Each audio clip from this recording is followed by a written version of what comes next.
Hey everybody, Big Mama here, and we are fixing to can these tomatoes. So this is canning tomatoes part 2.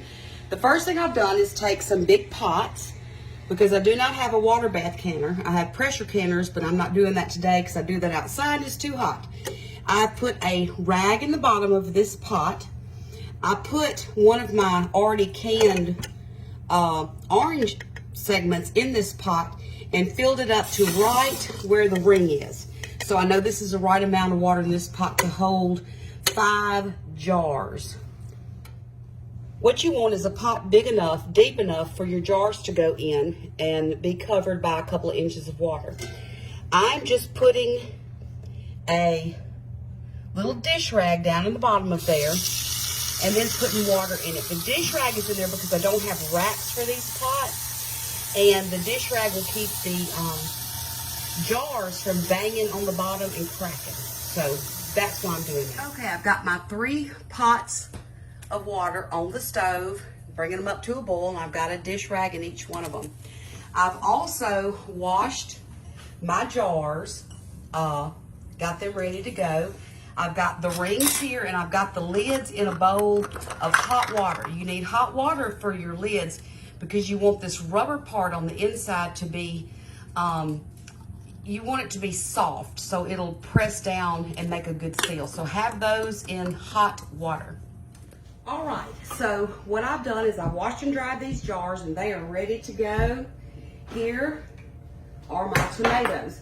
I thought I had a canning funnel, but I can't find it. Our house burned down 2 years ago. We lost everything. And that darn canning funnel, I always think I have it. And when I start canning, I remember, oh yeah, lost that in the fire too. But anyway, we're gonna make do without it. We're gonna make do without it. So here are the chunk tomatoes that I chunked up. And I'm just gonna take a jar. I put there, you can see it. And I'm gonna fill it with these tomatoes. There's some juice in the bottom. We'll put some of that juice in there too. Now you wanna take something and you wanna tamp it down, okay? You wanna really pack these jars. I've got this little thing that goes with the food meal. I'm gonna use that. Now that's a little overfilled. You wanna go just where this neck is. So I'll just take that out. All right, and maybe one little more piece in there. You want them full. That's important so they can seat themselves correctly. You want to push it down like that on it. But let me do one more. And I know these jars may be hard to see, but some years ago, thank God some of my canning stuff was in the shed, and these were part of what was in our shed. But Kroger had these colored canning jars for $1 for 6. So I bought all they had. So we have lots of things that are canned in purple jars, green jars, blue jars. That was back when the jars were so popular for weddings and things like that. But they're made by the Ball Manufacturing Company, so of course you can can in them. All right, I'm gonna continue to fill all these jars with these tomatoes. Okay, I have all my jars filled. It ended up being 12 pint-sized jars of those cut tomatoes. Now, here's a very important thing that we're going to do next. I'm going to put some white vinegar in this bowl, a few tablespoons there, and I'm just going to get a paper towel, and I am going to take my jar, and around the rim of that jar, I'm going to wipe it with the vinegar. That came off of it. You need to do this with everything you ever can to keep it clean so you can have a tight seal. The next thing I'll do is take my lids out of this hot water and put it on the jar. When you put the ring on it, you don't want it super, super, super tight. You want it tight, yes. It's called, you give it a crank. So you want to just crank it. Like that. Okay? Not super tight, because when we put this into the boiling water for 40 minutes for these pints, it's 45 minutes for quarts. We're gonna boil this for 40 minutes. It's gonna heat up the insides. It's gonna create a vacuum. It's gonna push out all of the air and the oxygen out of here, and that's what's gonna seal this jar. So we need a little bit of room for the air to come out. If you crank it down super, super hard, how's the air gonna come out? You know, makes sense, right? So I'm gonna go ahead and do all of these jars and then we'll come back. Okay, so the pots are boiling, and this is important. You wanna put a little bit of vinegar in each pot so that your jars don't turn cloudy, okay? So I'm gonna put probably 3 tablespoons of vinegar in each pot, just so the jars will stay clear. Now, there's 2 schools of thought on this water bath method. You can put your jars in and then bring everything up to a rolling boil at one time, but I like to put my jars into already boiling water because they're in mason jars and they are designed for that sort of temperature change. So I'm just gonna start lowering down carefully my jars. Each one of these big pots will hold 5. And I have 12 jars here.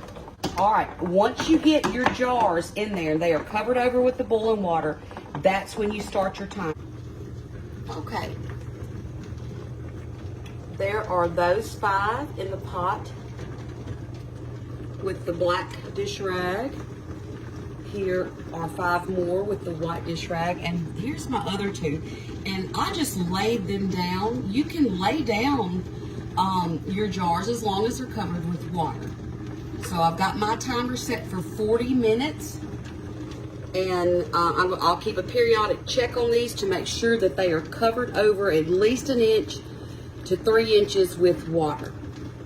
Another tip when you're water bath canning, if you have to add water to your pot, add boiling water to it because it won't disrupt your processing time. All right, I'm going to show you this. I ended up with 6 pints of tomato sauce, and you can fill these jars a little bit taller, about ½ inch of headspace. But I'm going to go ahead and do the lids and the rings and wipe the rims just like I did on the tomato chunks. A couple more things. You can add salt to these if you want to, ½ teaspoon per pint and 1 teaspoon per quart. I choose not to because I salt it when I cook with it. The salt doesn't do anything to really help preserve it. It just helps with the flavor. Also, I normally use what's called Tagler lids. Those are the reusable lids.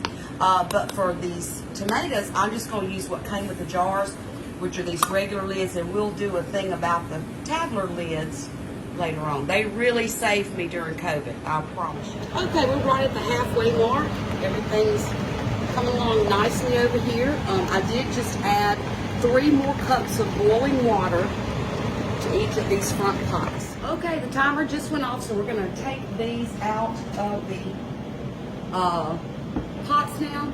I have a clean, dry towel. Do not put these jars on anything wet. You want it dry. We're gonna take them out gently and set them spread apart on this towel.